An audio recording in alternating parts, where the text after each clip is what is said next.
So, hi. I don't really know how to start this video. If by the title you can probably guess what this is about. This isn't one of our normal fun, light-hearted videos on our channel.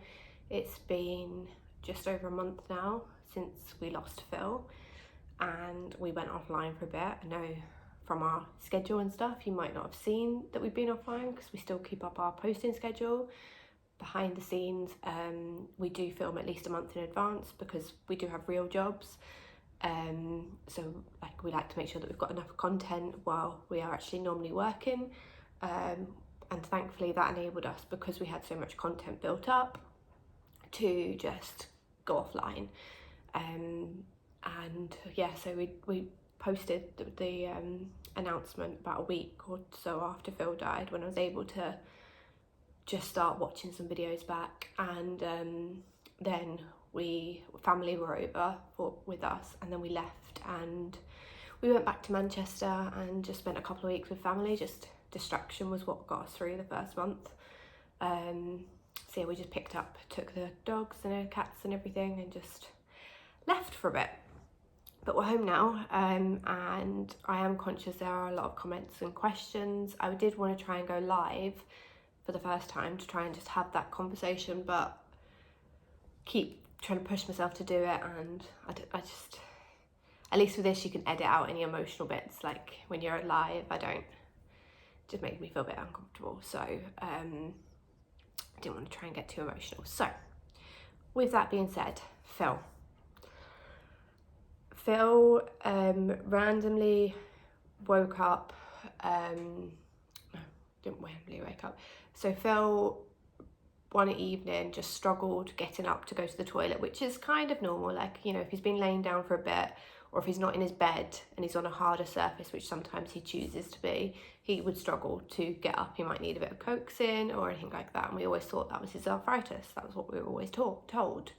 So we were helping him to go to the toilet one evening, and we noticed that once we did get him out of the house and he was going to the toilet, his back legs were slipping out from him, which isn't normal. The getting up and struggling to get up has always been something for Phil in the last year or so. You know, he's an elderly dog, old before his time as well. So booked a vet appointment for the first thing in the morning. That morning, he didn't get up at all. He wouldn't get out of bed.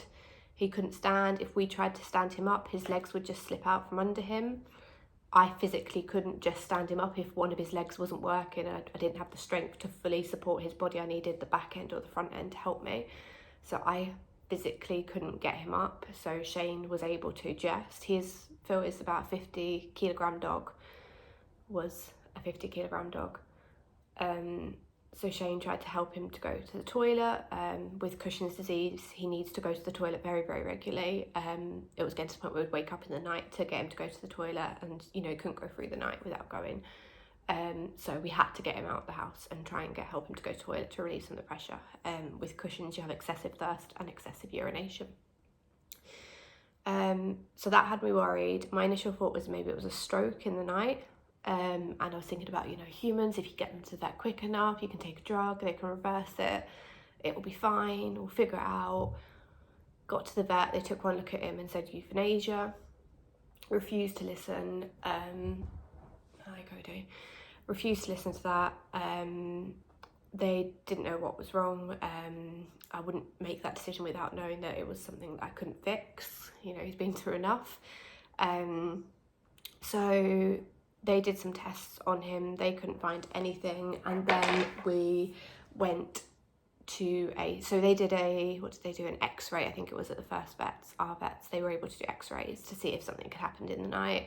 They ruled out stroke because they said there would be some sort of facial laziness, because he was so together in his head and everything. He was a completely normal dog, he was dead excited to be at the vets, he just physically couldn't stand. He was completely normal personality wise, he was just his happy self, and he loves the vets.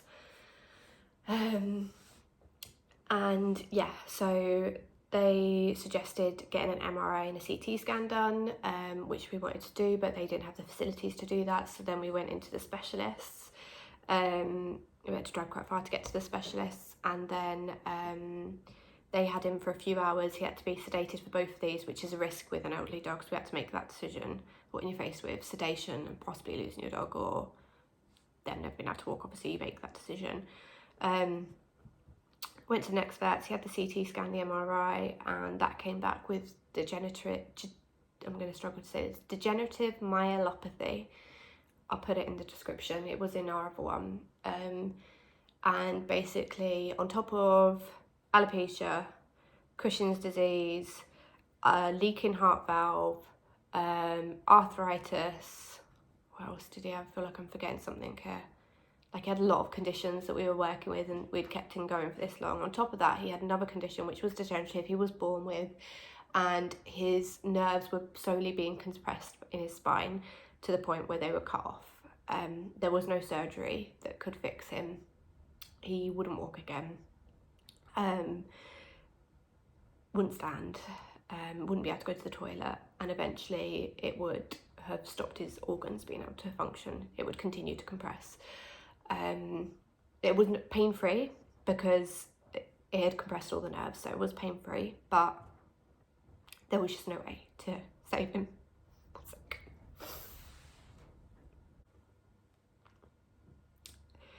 So we had to make the decision and the quality of life they would have had, and the ability, because it made me think about the breed that we selected, the breed that we love, the fact that we are big dog lovers, not small dog lovers.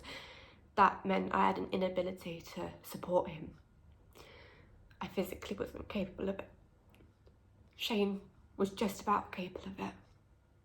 And with his other conditions, you had to be able to be around at least every 3 hours to help him to go to the toilet and to carry him out the house, or it would have been no quality of life. So we made that decision.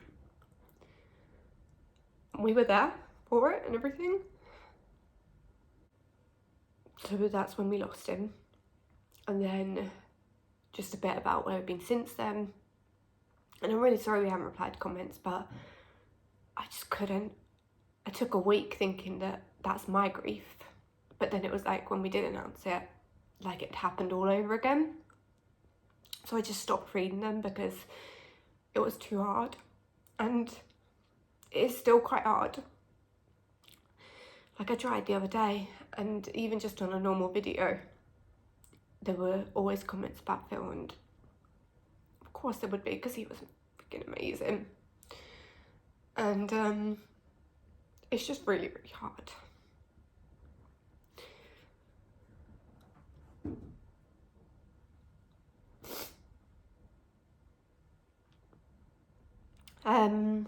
In terms of how the pets have reacted to it, Milo was there for everything.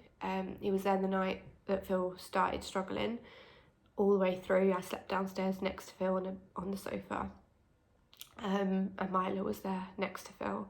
I feel like he has the most understanding of what happened and instantly knew, because he never slept in Phil's bed, but once we brought the bed home, because we took the bed in the van to get him to the vet so he was comfortable, Milo wouldn't leave that bed. Wherever you moved the bed around the house, he would not get out of that bed. It was his. He would not allow Cody into it.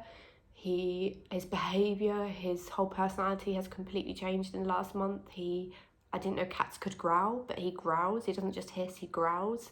He's a very, very angry cat at the moment. Nothing like Milo that we all know and love.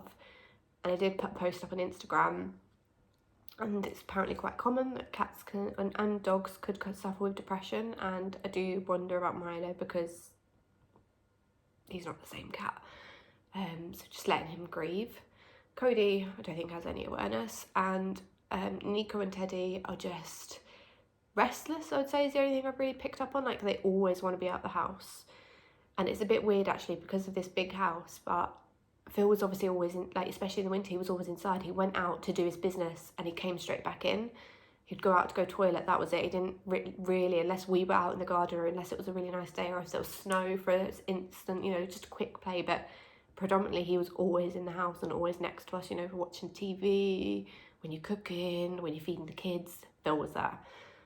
And it feels, even though we've got 4 other indoor pets, the house feels empty without him here. and like just your routine, because he required so much for his medicines and just in general checking up on him, and just yeah, it feels like a huge gap.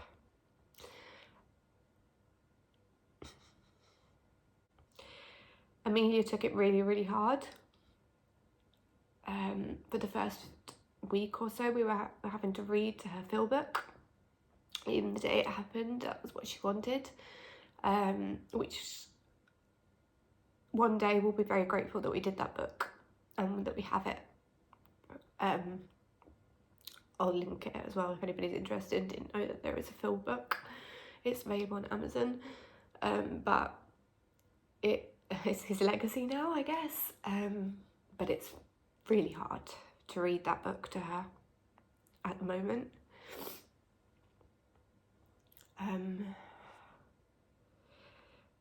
She's doing much better now, but she keeps asking if we're tricking. Every so often she'll say, "Are you tricking? Is he really not coming back?" And yeah, that's hard. But at least she'll have all the videos and stuff to watch back, and she does. That's what she's been doing. Nathan, I don't think he's too aware at the moment. Although it's funny because since Phil, Nathan's started howling to the dogs, and Phil was always the howler. He would get Nico and Teddy going. Teddy didn't really join in. It would be Phil and Nico vibing off each other. So when we first lost him, we noticed the howls just kind of stopped. And it was weird that Nathan suddenly started trying to trying to get the dogs going. And we noticed that Nico might do a little bit, but because she's not got somebody else to bounce off of, because Teddy didn't really give it back, it just wouldn't continue for like the 2 minutes that we're used to. But it's funny because if Nathan had done that to Phil, he wouldn't have been able to stop him. And it's just strange that happened just after we lost him. And also I'd say another thing that's changed with the dogs is Teddy started howling properly now. So that's coming back. And then what else do I need to update on? I think it's just everything I read about grief. I've grieved before I've lost people, humans, and it feels selfish to almost find this loss so much harder. But it is like your confidant, is the fact that they're always there, they're your best friend. And I read something about the dog that you get in your 20s. If you're lucky enough, they'll get you through your first big relationship, marriage, kids, everything, engagement. And Phil was there for everything. Like, he was our wedding, he was our best man, on a honeymoon, everything. Like, I've grown so much as a person from the day that I got him. You know, we got our first house and we had no furniture. We just had Phil.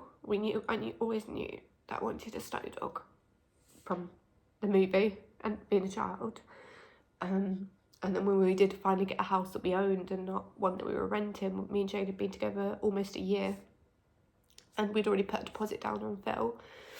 We hadn't even moved in at that point. The breeder actually held on to him for a few extra weeks while we were waiting for the house to complete.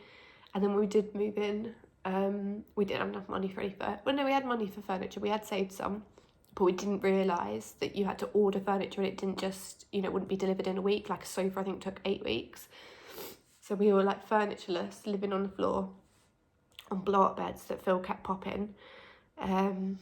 Just us and Phil. And to think of that to where you are now, and just, he's been through your whole life. And in actual fact, me and Shane, I think it's 11 or 12 years now, we haven't really, we were together a year before Phil, and then we had Phil. So even life without Phil together seems weird, because he has always been our constant. And then obviously we've added additional family members along the way. But yeah, it's strange because I always knew the day would come. I knew it was getting close. I kept looking at him like a time bomb. I think I mentioned that in a previous video, that I was just like, is this our last Christmas? Is this our last birthday? Is this all the time for like the last 2 years probably, because of his conditions and him being up and down. But you know, we fought really hard to get him through everything, to get him to all the specialists, and I'm so gutted that we didn't get an MRI or a CT just as like a general health check at some point. But I was so nervous with I did think about it years ago just to make sure there was nothing else going on, but with his heart murmur, he's got like a leaking valve in his heart that never bothered him. It was fine. We just had to keep him monitored and do scans once a year. And everything else, like, I didn't want to go under sedation for any reason that wasn't completely necessary, in case that caused something. So I didn't. So had I known that he had this condition, I couldn't have stopped it. There was nothing I could have done to do that. But if I maybe didn't hydrotherapy, I could have delayed the inevitable, or a bit more preparedness. Maybe put him in a wheelchair while he was still walking. That would have made things, that would have just sped it along. I think more exercise would have helped maybe. So yeah. Trying to think what else there is to say. We people have asked what happened to him, so we had him cremated. This is him now.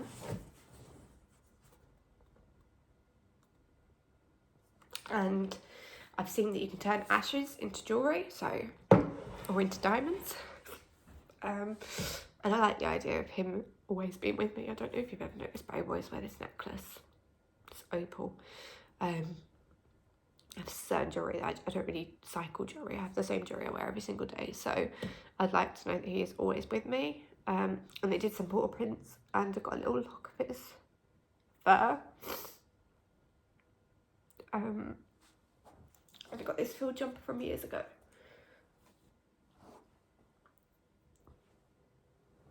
And our friend Marianne sent us this cushion. And yeah, I think eventually Shane's going to make a nice cross for the garden, and overlooking the beautiful view that we've got, we're going to bury him.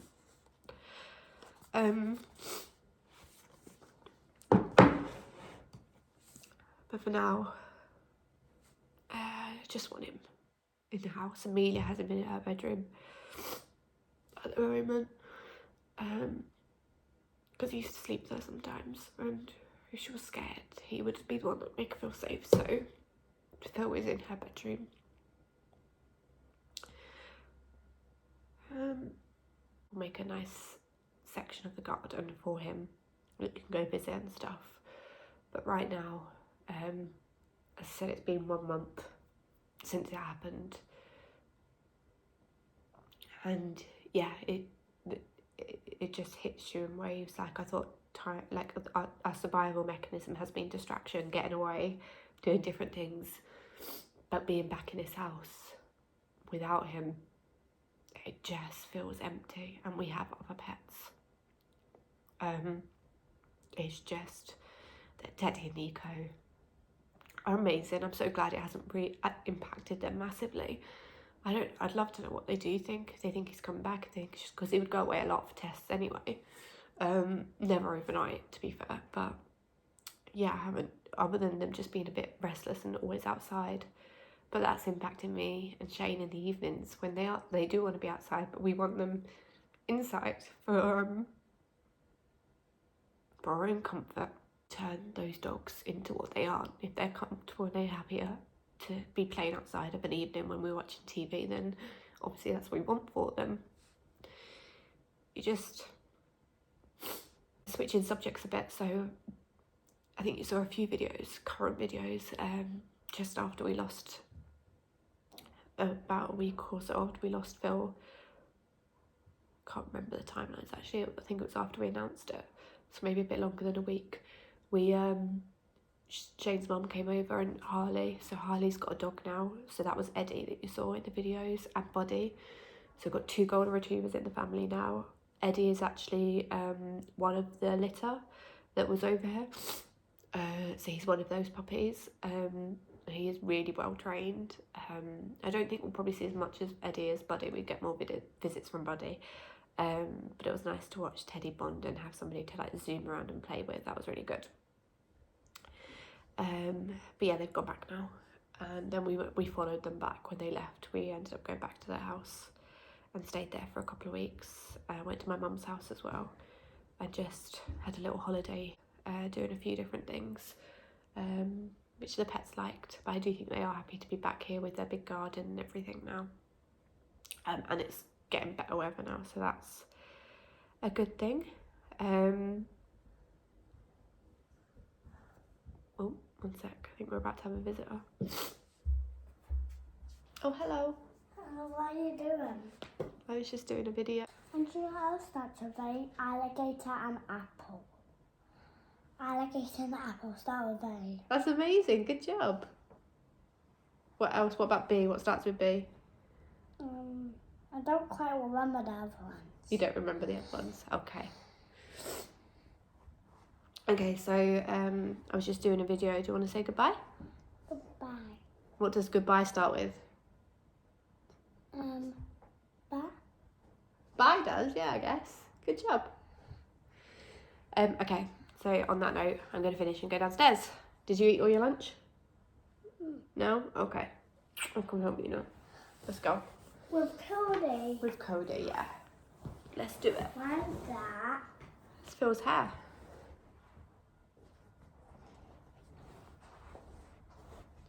Oh, don't open it, baby. Stay closed. You've got to keep it safe.